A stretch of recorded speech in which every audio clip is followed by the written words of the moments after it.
Hello and welcome to the third installment of the Fire and Steel Oktoberfest special.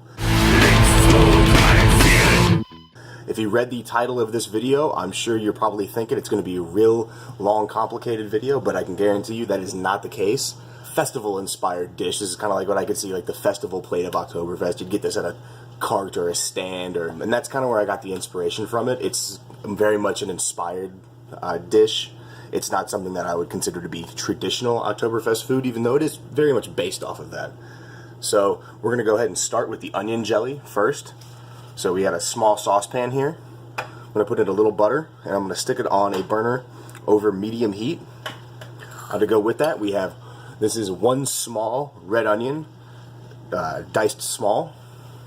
This is one green apple, diced about the same size in the small, maybe 1 centimeter, quarter-inch pieces. I just have it soaking in some apple cider so it doesn't turn brown and ugly. You can use Sprite or lemon water if you like. I just happen to have some apple cider around, so that'll go ahead and do the job. While that pan heats up and we get ready to put all that stuff in, let's talk about the other ingredients in the onion apple jelly. It's going to be 3 tablespoons of honey, about maybe 2.5 tablespoons of red wine vinegar, salt, pepper, and that's it. It's a really super simple recipe, and it turned out really well. It goes very well with potato pancakes. It's very reminiscent of ketchup. It's kind of got that savory, sweet, sour combination going on, which is why I think it does work well with a crispy potato product like a potato pancake. So the butter's just starting to melt. I'm going to go ahead and drop in the onions right off camera. And we're just going to let that sit. It's just the onions and the butter, medium heat, and just let it go for a little bit because I want the onions to start to caramelize. Once they start to caramelize, then we'll go ahead and add in the rest of the ingredients. But for now, we'll park them off to the side and turn our attention to the next item, which is going to be the roasted vegetables, the roasted root vegetables, or autumn vegetables, I think we're going to call them. So our vegetables, we have some carrots, cut up in moderately sized pieces, you know, like maybe 2-bite pieces, 1-bite pieces.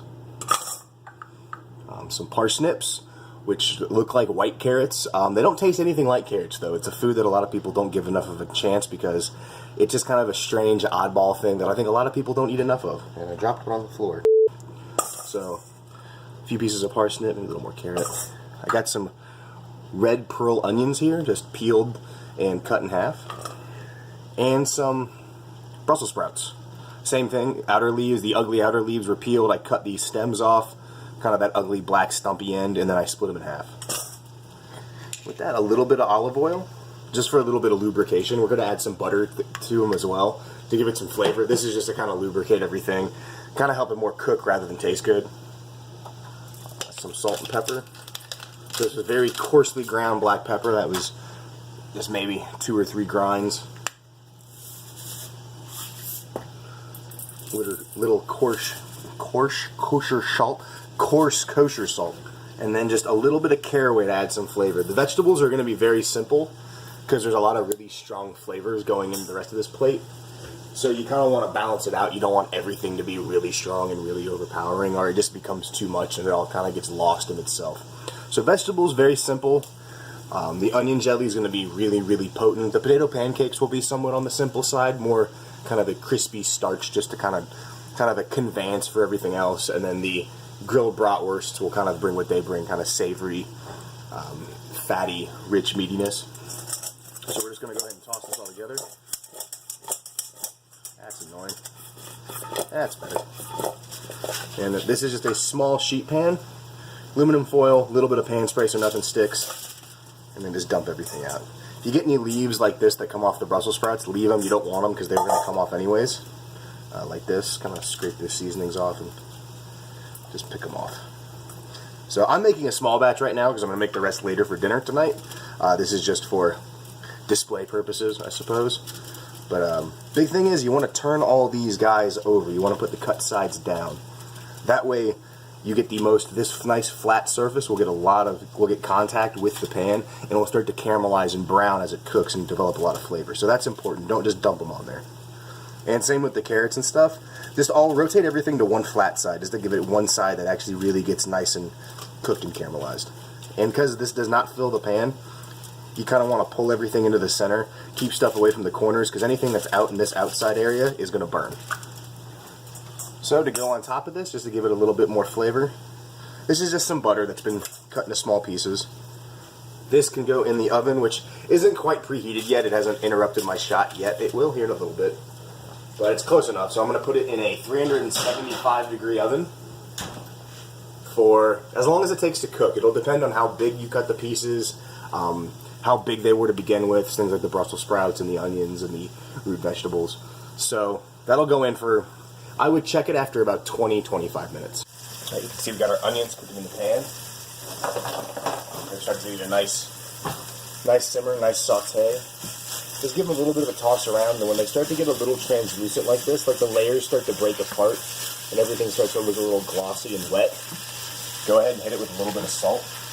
Not a lot of salt. This salt is just to help the cooking process. It's going to pull the moisture out of the onions and help them brown up and caramelize faster. This is not the main seasoning for everything. And please ignore any really nasty burn marks on my hand. Wir haben den Kanal, wir haben den Kanal noch lange nicht voll. Wir haben den Kanal, wir haben den Kanal, wir haben den Kanal noch nicht voll. Drum trink mal noch a Flascherl Wein. Holla hia ho. Es muss ja nicht die letzte sein. Holla hia ho.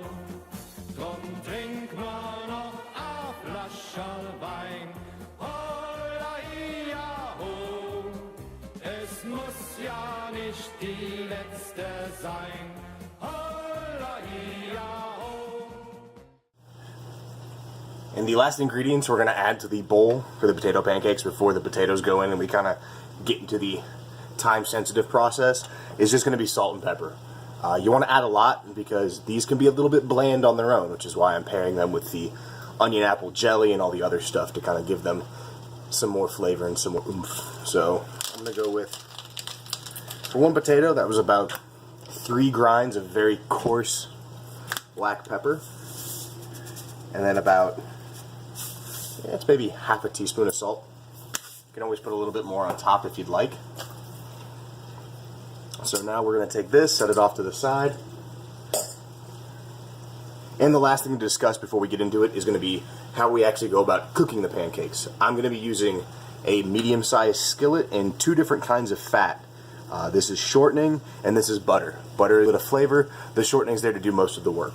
You could also use vegetable oil or peanut oil or even lard actually might be a really good option to add some good flavor. You could probably use just butter. I would be a little concerned about it burning though. Temperature management's kind of important, and kind of managing the Maillard reactions that occur is important because you want the potato to be nice and golden brown, but you also want it to be cooked in the middle. More on that in a bit. So I'm going to set this over here, and now we can talk about sausages. These are local, fresh-made bratwursts from a company called Logan's, across the way, just south of here in Virginia. They make really good homemade sausages. I don't think I've really plugged anything so far in any videos, but I will plug them because their stuff is phenomenal, and I'm a big fan of supporting local businesses. And they sell these in the grocery store here, which is awesome. So these were just boiled in some Hefeweizen just to firm them up and cook them, and then I just split them in half, and then we're going to cook them in a pan just to get some browning on there to give them some extra flavor. Let's discuss our apple onion jelly really quickly. So this is the point where I'm going to add in the rest of the ingredients. And you do kind of want to wait to this point because you want to develop the flavors, you want to caramelize the sugars, you want to soften everything up, start to get the pectin to release so this kind of gels up and gets a nice consistency. So don't just dump everything in a pot and just expect it to work out. It's about 2.5, maybe 3 tablespoons of red wine vinegar. Again, everything's kind of, this is a real hip shot. I'm not being super accurate, and that's okay. Along with that, we're going to add in about, same thing, about 2 or 3 tablespoons of honey. This provides a nice subtle sweetness and brings a little bit of flavor of its own rather than just adding just sugar. I had the honey around and I When I first tried this recipe out, I just kind of grabbed it and it turned out really well, and I was very happy. You could probably get away with using sugar. I've not tried it with sugar, but it'll probably turn out.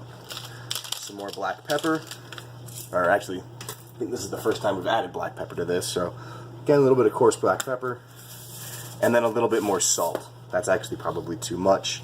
It was about a 1/4 teaspoon before, and that's about a 1/4 teaspoon again. And then this is going to go back over the heat, but I'm going to put it on low. So I've got 2 pans here. One is the large, well, medium-sized skillet I'm going to use to cook the potato pancakes. I just have it on very low heat to kind of get the fat warmed up. So you can see that's melted out in that pan. This is a small little skillet that I'm going to use to cook the sausages. I'm going to toss just a little bit of olive oil in there just to kind of give the pan a little bit of fat to help the browning process.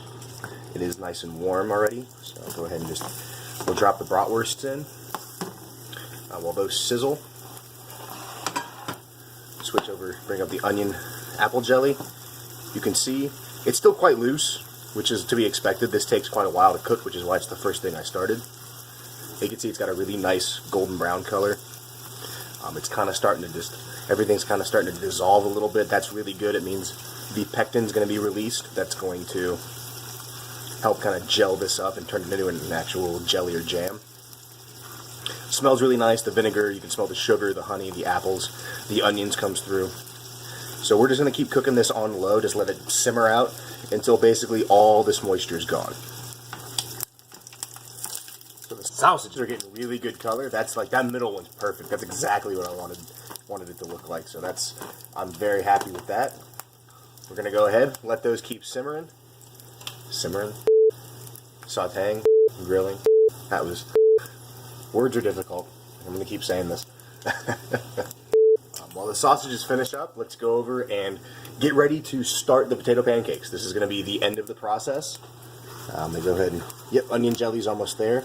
I'm going to switch these two real quick so you can see. See how it doesn't run in when you get it level and go like that? It takes a second for kind of like everything to move in. It's because it's gotten a lot less wet. It's the moisture's cooking out. It's getting very jammy. This is exactly what we want. This is a good opportunity to taste it. Tasting it earlier than this would give you kind of a false idea of what it is, because it wasn't finished cooking yet.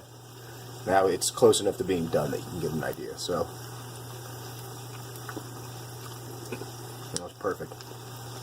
It's sweet. It's sour. It has the savory flavor of the onions, the apples. Actually, you really don't taste the apples. They're just kind of there in spirit, but they provide pectin, and they provide a little bit of flavor. So let's get this off this higher burner so it doesn't burn. I'm just going to leave that on the back burner for now to keep simmering out. I'll shut it off when it's done. But let's go ahead and let's address the potatoes. Alright, so we've got all the other ingredients for potato pancakes are already in the bowl. I forgot one. Where'd it go? That was a lie.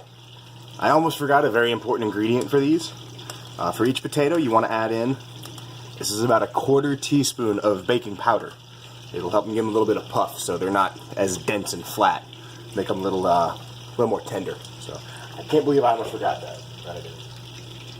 So now we have all our ingredients for the potato pancakes in the bowl. As I said, time is of the essence, and I would recommend you only work in 1 potato batches. I've not yet come up with a method to keep this from oxidizing as quickly. Using a coarser grater will help, but you won't get the same end result. So just, again, moving fast, potato, grater, and just go. Alright, and we're done. So just get all the excess potato off of the grater. You can already see it starting to oxidize. It's going from white to almost kind of yellowish red. So just take a large tablespoon and just quickly work everything together. The nice thing is this is a very simple and forgiving recipe. So just get it mostly smooth, and then we can move over to the pan. I don't think I mentioned this earlier. That was 3 tablespoons of shortening and 1 tablespoon of butter, so about 4 tablespoons of cooking fat total. You don't want to go too much. You don't want to deep fry these. And then just using a large tablespoon, just about 2 or 3 scoops per pancake is what I like. You could probably do one big one, like the whole bottom of this pan. Good luck. Have fun. I like this. Gives you a nice... This is a good portion size. Is about 2 to 3 tablespoons worth of batter. And then when you're done, don't mess with this. It's going to start to brown on the top. That's okay, because only the top is going to brown. Once you go for the next batch, stir in the oxidized potato and then start over. The less you mess with the leftover batter, the less your overall potato pancakes will be oxidized and have that kind of funny brown color to them. So these take about 2 minutes to cook. I'm doing these over medium-low heat. I figured that's just about right. You want to err on the side of a little bit more heat rather than a little bit less, but you want to try to dial it in pretty well because, again, you don't want the outside to be crispy golden brown, but the inside have that kind of implacable but unpleasant raw flavor of potatoes. But you also don't want it to be so low that the potatoes absorb too much fat and they get greasy and oily and gross. And speaking of greasy and oily, as with anything fried, we're going to need a draining rig. That's still hot. Which is just going to be, for me, a paper plate and some paper towel. So while those fry, let's take another look at our onion apple jam, jelly. Still haven't decided what I'm going to call it yet. But pretty much no more moisture. This is done. Just turn off the heat and let it be. Recommended tool would be a slotted spatula. You want to be able to drain them off, but you also want to get on there nice and flat. It doesn't have slots, it's not the end of the world, but I would recommend you get one. So, as they cook, you just kind of lift it up one of the corners, one of the edges, and just take a peek. When the bottom's golden brown and good, you're good to flip. You can kind of tell, this has got a really good example of it. You see how the edge is just turning golden brown? That's a good indicator that they're getting ready to be done. And when you flip these, I recommend flip it into the edge of the pan and then let it slide back down so you don't splash oil everywhere. And you see that? That is perfect. And I'm right-handed, so I'm going to rotate everything around. Work in the same direction. And same thing. Just kind of turn it into the corner of the pan and flip. Now see, this one is actually a little light. So this one I probably should have waited a little bit longer. There could be any number of reasons why it didn't cook up as much. It's still got some golden brown spots and it's nice and firm. So just to show you, this is the same batch. You can see how this is starting to get that kind of ugly brown color. Just let it be. Because again, the top is this ugly brown color. What's underneath looks okay. When it comes to telling when they're done, you really do have to check them. The edge is already brown, so you can't really use that as an indicator like you could for the first flip. So just after about a minute or so, just peek under. Just again, lift up one of the edges and take a look. And these should be just about ready. And maybe 3 minutes total cook time. Let's go ahead and flip this one over. You can see, nice and golden brown. Perfect. This guy has been a little problematic. I think I made it too big as part of the problem. That's why it didn't cook well. But you can see the bottom side cooked up real nice. Alright, so for plating our Oktoberfest festival dish of potato pancakes, sausages, apple onion jelly, and roasted autumn vegetables, just take one of the potato pancakes, put it down. You can do the jelly on the side or directly on top. I like it right on top. Our grilled sausage links. Our bratwurst links rather. Grilled autumn vegetables. And finish it. A few more chives. We are good to go.